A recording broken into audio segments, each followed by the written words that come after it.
Esta conferencia comenzará a grabarse.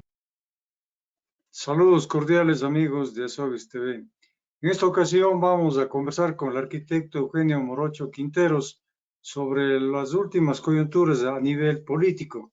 Pero quiero también aprovechar la oportunidad para felicitarles a los 3 asambleístas que hoy conforman la legislatura nacional en representación de nuestra provincia, desearles el mejor de los éxitos de sus actividades, lo que redundará obviamente en el beneplácito y en asimismo la mejor situación social, económica y cultural en todos los niveles para la sociedad ecuatoriana, especialmente para nuestra provincia. El trabajo de ellos será fundamental. ¿Qué le parece, arquitecto, sobre esta situación, la opinión suya? Gracias, mi estimado Claudio, por esta nueva entrevista. Sí, en verdad, estamos ya tranquilos después de la primera vuelta electoral, después de haber sabido ya los resultados con respecto a los presidenciables y de saber también los resultados concretos con respecto asimismo a los representantes de la provincia del Cañar y a los asambleístas que van a formar parte de la nueva Asamblea Nacional. Queremos a través de este medio felicitar a los ganadores y augurarles el mejor de los éxitos en sus desempeños en uno de los poderes del Estado.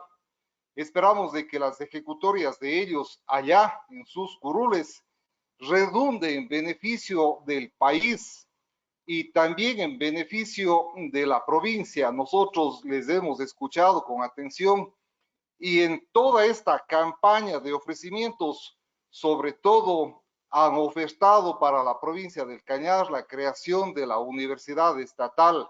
Esperemos de que los esfuerzos conjuntos de los asambleístas pueda en un momento determinado llegar a materializar este empeño que no es solamente de ellos, sino de toda la provincia.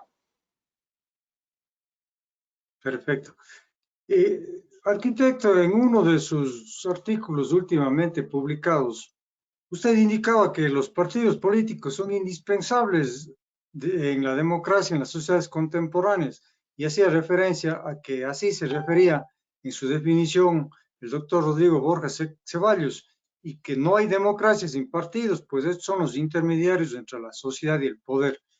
¿Qué nos puede usted ampliar sobre esta situación y la coyuntura que estamos viviendo al momento en nuestro país? Lamentablemente así es, mi estimado Claudio. La existencia de los partidos, la participación de los partidos en la vida democrática es fundamental, pero como decíamos, nos da mucha pena de que esa participación, la vida política de los partidos acá en nuestro país deja mucho que desear. Yo había iniciado un escrito hace algunos días, y que fue publicado precisamente en uno de los medios de comunicación escrito acá de nuestra provincia.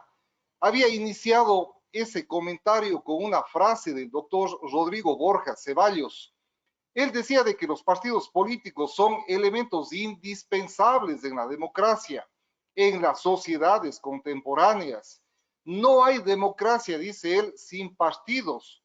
Estos son los intermediarios entre la sociedad y el poder. Entonces, lo acontecido con ciertos partidos políticos acá en estas últimas elecciones hay que analizarlo serenamente y a profundidad. Las candidaturas, creo yo, no deben emerger de la decisión personal y unilateral de los dueños de los partidos políticos, ni de su omnímoda voluntad impositiva. Los partidos políticos a veces solamente ponen a los candidatos, pero no hacen participar a quienes forman parte de esas organizaciones. Al interior de los partidos políticos debería reinar una sana práctica democrática de participación libre, de una participación voluntaria de sus bases, de sus afiliados, de sus simpatizantes, incluso para que a la postre se conviertan en las bases sillares de las campañas, de esas campañas políticas, impulsando las candidaturas activándose como verdaderas maquinarias humanas que promocionen los planes, los proyectos que con toda seguridad los candidatos depositan como un requisito fundamental para optar por esas candidaturas, depositan esos planes en el Consejo Nacional Electoral. Entonces, ¿qué hacer, mi estimado Claudio y estimados amigos, frente a esta realidad y a este vacío? Yo creo que la respuesta es simple. Para los partidos políticos y los movimientos que aún quedan con vida, deberían ellos asumir en primera instancia la derrota con dignidad y apalancarse para erguidos proseguir en los empeños. Es hora, digo yo, de levantarse como el ave fénix o como Anteo. Y eso precisamente es lo que les toca ahora, sobre todo a los partidos políticos que tuvieron porcentajes de aceptación popular muy bajos. Hay algunos partidos que obtuvieron menos del 2% y otros incluso menos del 1%, vea usted. Entonces, las estructuras políticas, esas estructuras administrativas, organizativas, en todas las provincias debe revitalizarse. Los dueños o los dirigentes de los partidos políticos deben atinar con las personas más idóneas y dotarles de facilidades para que empiecen a trabajar en esos objetivos y en ese cometido. En estos momentos, llover sobre mojado y buscar culpables, creo yo que es inoficioso y ya forma parte del pasado. No hay que entristecerse mirando la leche derramada, se dice en el argot popular. Creemos que es hora de poner, como dice José Ingenieros, poner la proa visionaria hacia una estrella y tender el ala hacia tal excelsitud, inacibles y afanosos de perfección y rebeldes ante la mediocridad. Estamos los ecuatorianos a tiempo y los partidos políticos también. Ahí pueden florecer liderazgos nacionales, liderazgos provinciales. Es una oportunidad para demostrar que una simple caída no debe ser considerada una derrota definitiva. La coyuntura política del país ahora se presta para que nuevos dirigentes surjan, pero surjan bravíos desde esos escombros económicos que dejaron quienes estuvieron en el poder y nunca pensaron en el pueblo. Hay que deponer actitudes dictatoriales al interior de los movimientos y de los partidos políticos. Creemos de que esa es la clave. Es perentoria la decisión de convocar a simpatizantes y primeramente agradecerles, no reclamarles como ha sucedido en estos últimos días, sino más bien incitarles y estimularles a seguir en la brega, en la lucha por cambiar las realidades de nuestro país. Es necesario que se eleve el nivel de vida de la población en función del esfuerzo y trabajo de todos quienes hacen política. Es hora de enmendar errores, es hora de cimentar las bases doctrinarias y filosóficas de cada uno de esos movimientos. Es hora también de inaugurar una verdadera y sólida escuela de formación ideológica, de establecer todos los días los males que tiene el Ecuador y el mundo y de buscar en forma conjunta las mejores alternativas de solución. Queda demostrado entonces de que la improvisación, la desorganización, la falta de tino, la imposición a rajatabla de candidaturas nunca es buena. La derrota debe impulsar a la consecución de nuevos derroteros, sin tropezar con las mismas piedras como ha sucedido ya. Es hora finalmente de aglutinar a simpatizantes, a amigos, a familiares, a correligionarios para mostrarnos transparentes y buscar apoyos a las causas que están consagradas en la Constitución y también están consagradas en las líneas de los programas de trabajo que todos los partidos políticos depositan en el Consejo Nacional Electoral. Yo quisiera, mi estimado Claudio y estimados amigos, que estas ideas, estos acápites, estos pensamientos, estas líneas sean solo el inicio de largas y profundas deliberaciones a partir de ahora y que se conviertan en el punto de partida para sepultar amargas experiencias. En los próximos días ya sabremos de algunos partidos políticos que a lo mejor queden fuera del listado electoral, queden fuera porque no obtuvieron el porcentaje mínimo necesario que la ley establece. Y también sabremos de algunos otros partidos que han sobrevivido en esta época de elecciones democráticas.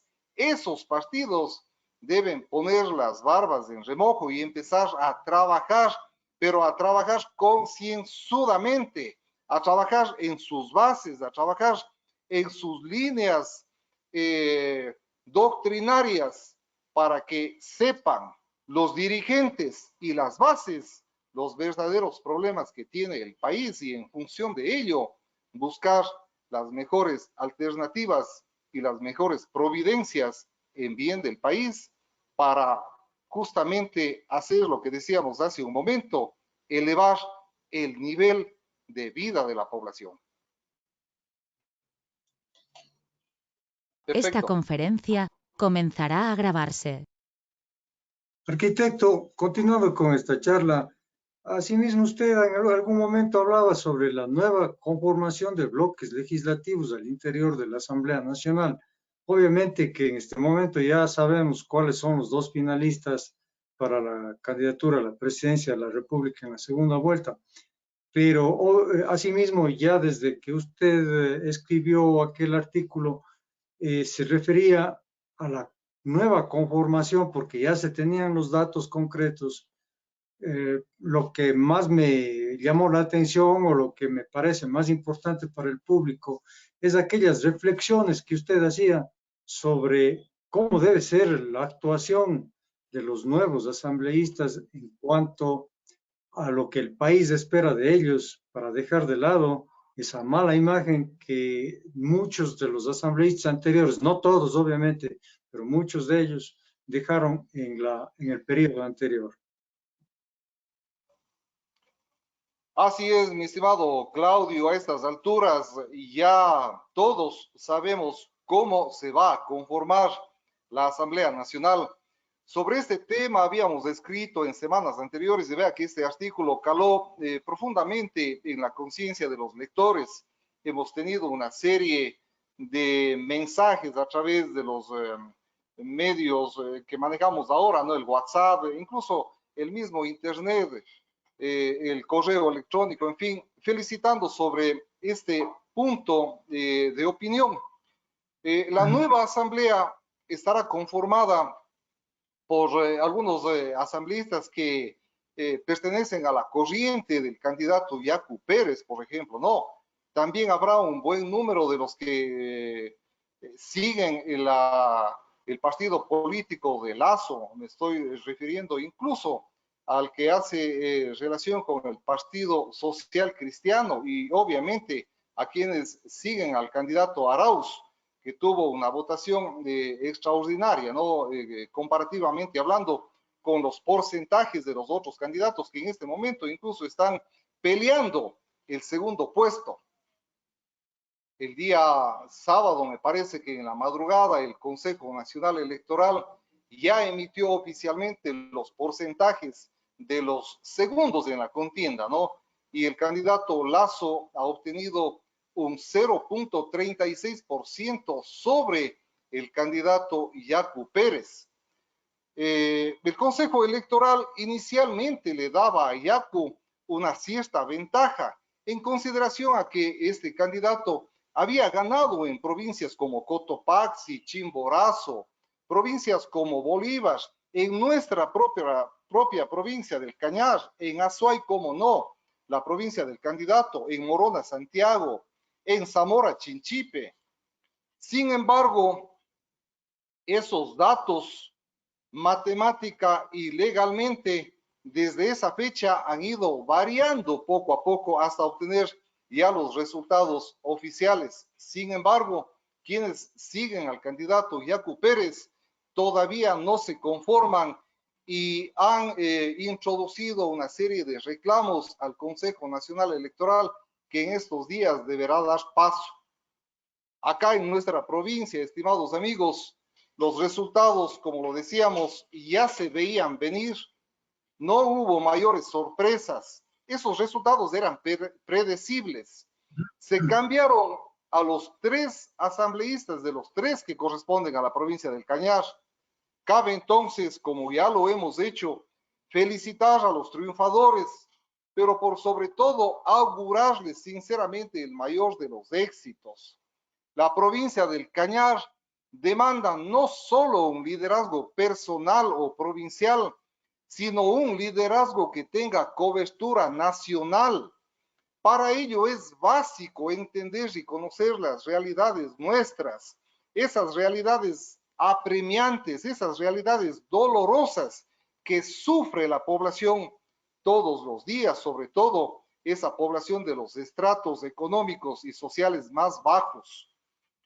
Es de desear entonces que a partir de ahora, ya con los resultados concretos en lo que se refiere a la conformación de la Asamblea Nacional, esos ententes, entre comillas, esos acuerdos políticos, esos pactos, esos repartos, las alianzas y los convenios que suelen darse para obtener mayorías legislativas, ahora incluso para favorecer a los candidatos presidenciales, pues ya está definido quién quedó en primer lugar y quién quedó en segundo lugar. Entonces decíamos de que esos ententes quizás no reediten viejas y mórbidas prácticas que ya denostaron por más de una década a uno de los poderes del Estado. Siempre nos estamos refiriendo a la Asamblea Nacional. Los asambleístas electos están llamados a limpiar de toda mácula a ese poder legislativo y convertirlo en ejemplo de rectitud, de verticalidad, de transparencia, de pulcritud, de honradez. Pero este trabajo tiene que ser realizado desde el primer día, desde cuando lleguen a la inauguración de la nueva Asamblea Nacional. La tarea, lo entendemos, es hercúlea y las actuales circunstancias políticas, sociales y económicas del país obligan a ello. Yo creo que los asambleístas que ya fueron electos no tienen ya otra alternativa. La única alternativa es ir a trabajar en beneficio de la población y depurar a la Asamblea Nacional, pues se ha convertido ese poder del Estado, esa institución, en una institución manchada en los últimos 14 o 15 años. El ejercicio entonces de esa enérgica limpia, esa especie de limpia supersticiosa y política que tiene que darse en la Asamblea Nacional, esa tarea es de ida y vuelta, he dicho yo, y trae doble beneficio. Por un lado, vamos a purgar a la institucionalidad y por otro lado, vamos a intentar elevar el nivel de vida de la población y también mejorar la aceptación ciudadana con respecto a los asambleístas. Pero yo creo que tenemos que aceptar algo.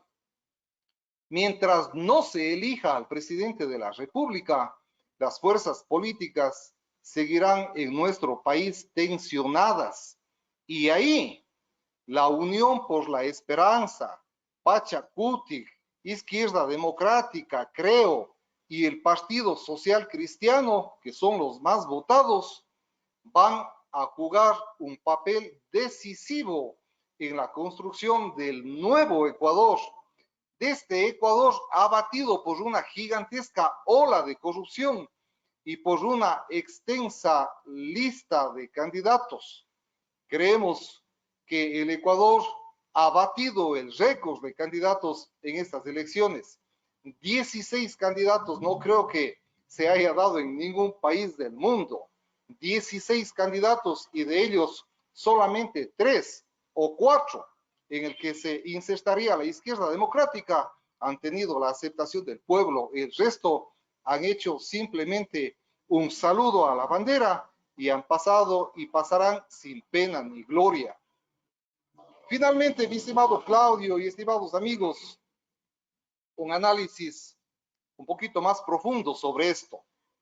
Si 7 de los 16 aspirantes están por debajo del 1% de aceptación, y si 4 de los 16 están en el rango del 1 al 2%, y también si consideramos que el número de votos nulos le gana a la sumatoria de los 11 últimos aspirantes juntos, entonces concluimos que mucho está por cambiar en este idílico Ecuador.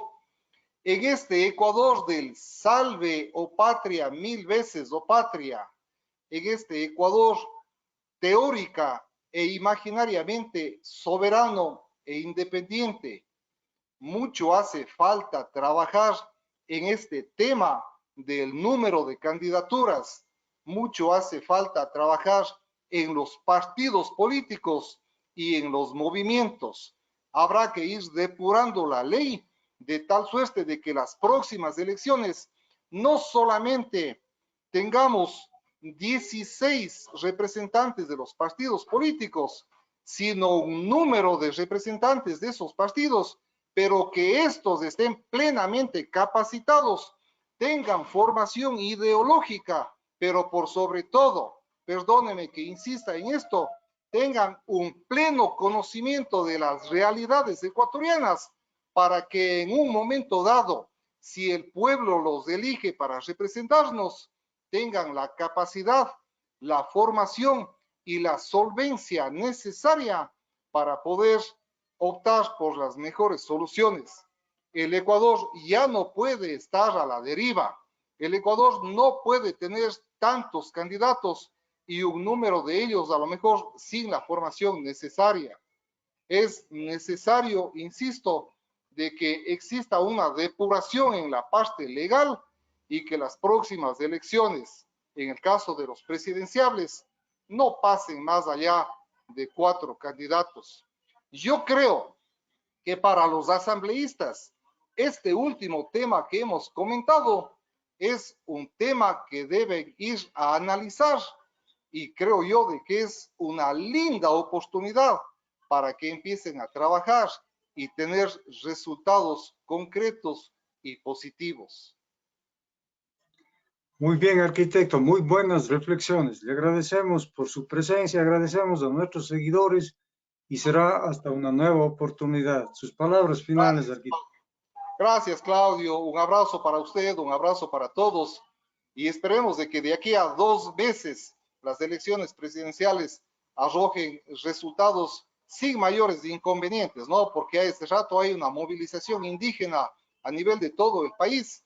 Esperemos de que no hayan problemas en las ciudades, problemas en la ciudad capital, que no se reedite aquellos desmanes de aquel octubre de hace 2 años y que más bien los resultados nos den la tranquilidad y que el nuevo presidente absorba todas las necesidades de la población y desde el primer día se ponga a trabajar en mejorar sobre todo el aspecto económico para de esa manera y desde ahí empezar a solucionar los problemas del desempleo, de la salud, de la educación, de la falta de vivienda, de la inseguridad y de todos los males que se derivan de este mal sustancioso y primordial que es la economía del país.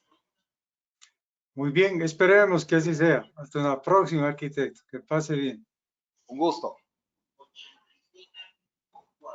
Esta conferencia comenzará a grabarse.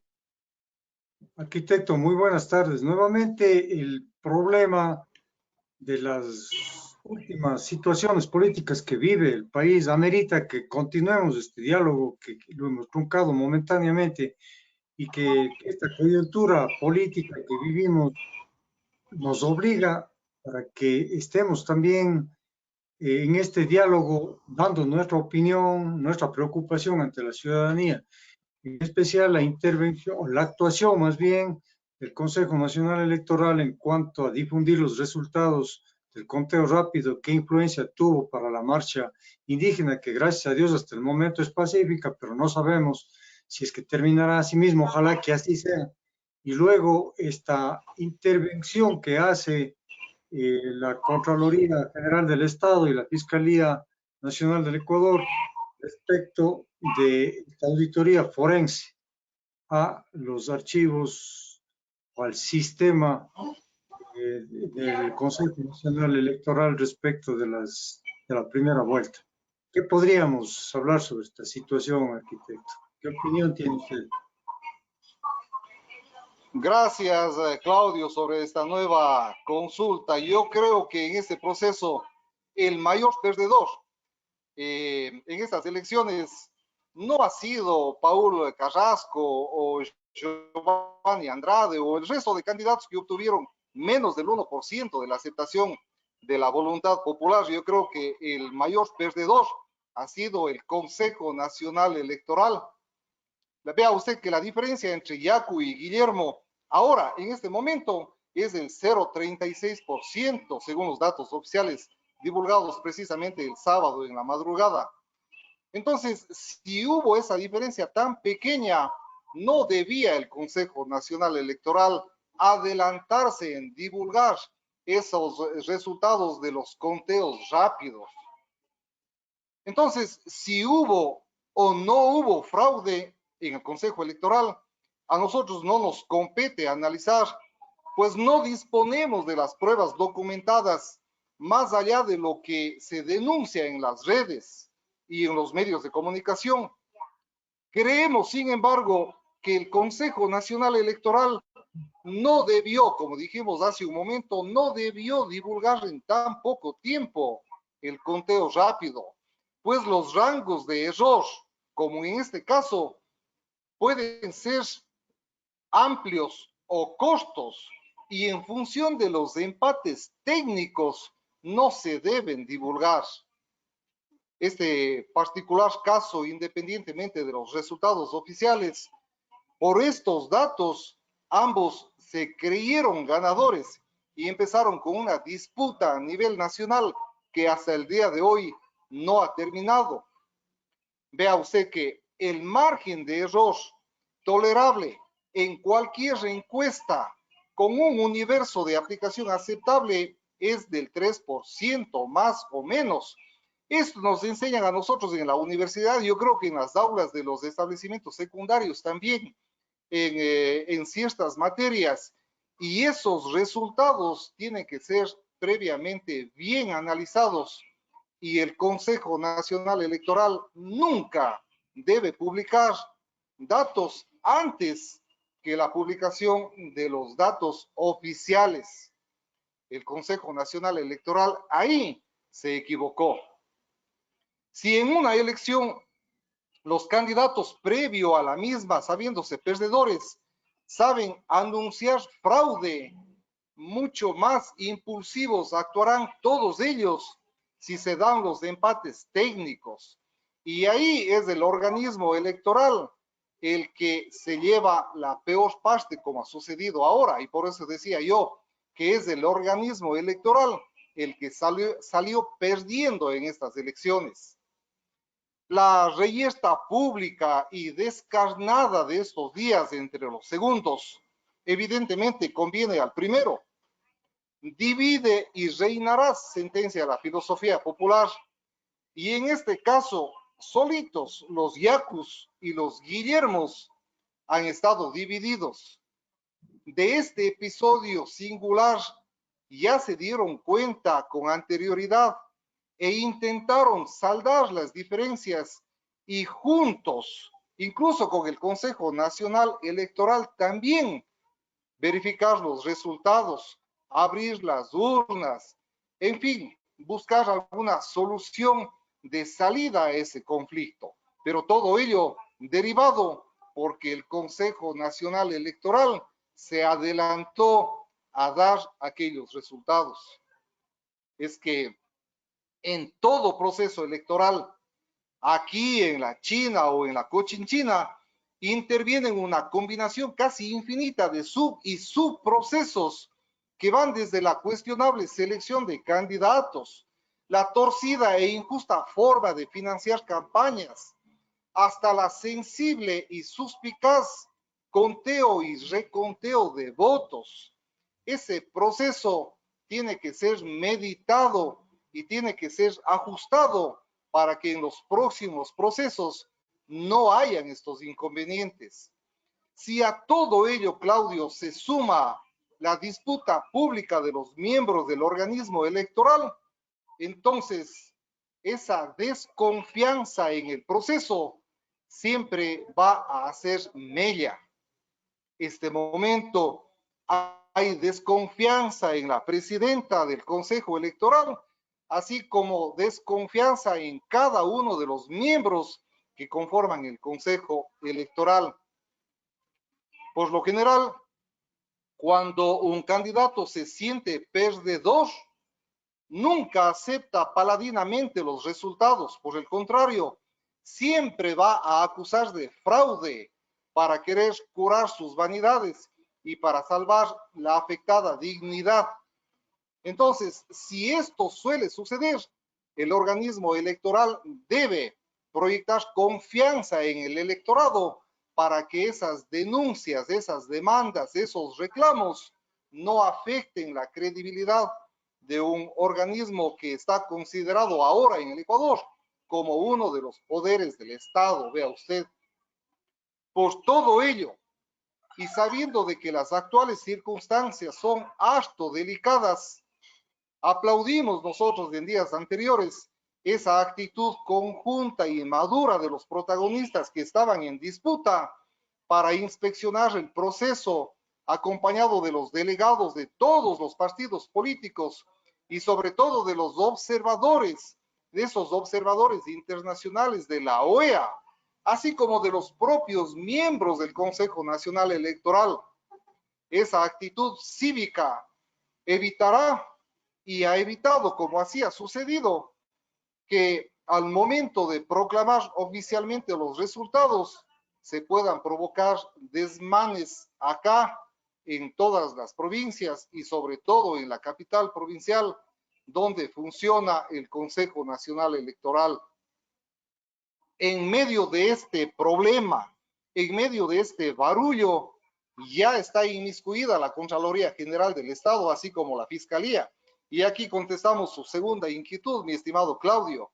Y están inmiscuidas estas dos entidades de control por interpuestos pedidos de auditorías forenses al sistema informático y también por denuncias penales en contra de los consejeros electorales. Lo que sabemos hasta el momento es de que los consejeros del Consejo Nacional Electoral habrían llegado a un acuerdo para enviar esa información a la base de datos de la Fiscalía General del Estado dentro de la investigación previa que se abrió por una denuncia interpuesta por los dirigentes del movimiento Pachacuti. Pero de lo que conocemos hoy a través de los medios de información escritos, a través del Universo, del Comercio, sabemos de que la presidenta Diana Atamaín habría, según ellos, según los consejeros, habría cambiado de parecer. En todo caso, participamos personalmente de la tesis de que todo el proceso electoral, en todos los procesos electorales, por ley, el Consejo Nacional Electoral es el máximo organismo y la máxima autoridad. Cualquier obstrucción, cualquier investigación, cualquier estorbo podría ser considerado como una interferencia y eso está penado por la ley. Ni la Contraloría ni la Fiscalía General del Estado pierden atribuciones constitucionales. Faltaba más. No, ellos siguen funcionando y cuando está en marcha el proceso electoral, ellos siguen con vida. Pueden investigar delitos electorales, pueden buscar a lo mejor irregularidades en el manejo de los recursos públicos en este proceso electoral. Todo eso pueden hacer. Pero de ahí, estimados amigos y estimado Claudio, de ahí a interferir, entre comillas, en los sistemas informáticos, en las plataformas digitales que tiene el Consejo Nacional Electoral en pleno proceso, creo yo, de que es otra cosa. En todo caso, hemos oído estos días, en esta mañana sobre todo, algunas opiniones de algunos analistas a nivel nacional y han dado cuenta de esto precisamente, ¿no? De que el Consejo Nacional Electoral es la máxima autoridad en cualquier evento democrático y cualquier intención de interferir en este proceso puede ser penado y puede ser sancionado. De ahí insisto de que estos organismos de control deben andar con cuidado. Cuando ya el Consejo Nacional Electoral dé a conocer al pueblo ecuatoriano los resultados de la segunda vuelta y cuando terminen el proceso electoral, entonces de ahí sí los organismos de control tienen plena facultad para investigar y para darnos a conocer si hubo o no hubo irregularidades en este proceso. Esto es lo que yo le puedo informar, mi estimado Claudio, desde mi particular punto de vista. Y como nosotros, como hemos dicho siempre, no manejamos la verdad, es probable de que estemos equivocados. Además, no manejamos las leyes, no somos profesionales en derecho, es solamente un punto de vista y un juicio de valor respecto al tema que usted nos ha consultado. Así es, y estamos completamente de acuerdo en lo que usted manifiesta, en el sentido de que solamente estamos dando opiniones para conocimiento del público y para reflexión de nuestros televidentes, pero obviamente nunca podemos decir que tenemos la verdad ni que tenemos la última palabra, simplemente es un diálogo informativo y para llamando a la reflexión, obviamente. Creo que vale la pena en los próximos días obtener más información sobre el tema, recabar otros puntos de vista y conversar nuevamente con más amplitud esta situación. Y de todas maneras, yo le agradezco por su tiempo, arquitecto, le agradecemos por su presencia, siempre dispuesto a colaborar con Azogues TV. Muchísimas gracias. Muy buenas tardes, arquitecto. Gracias, Claudio. Un abrazo.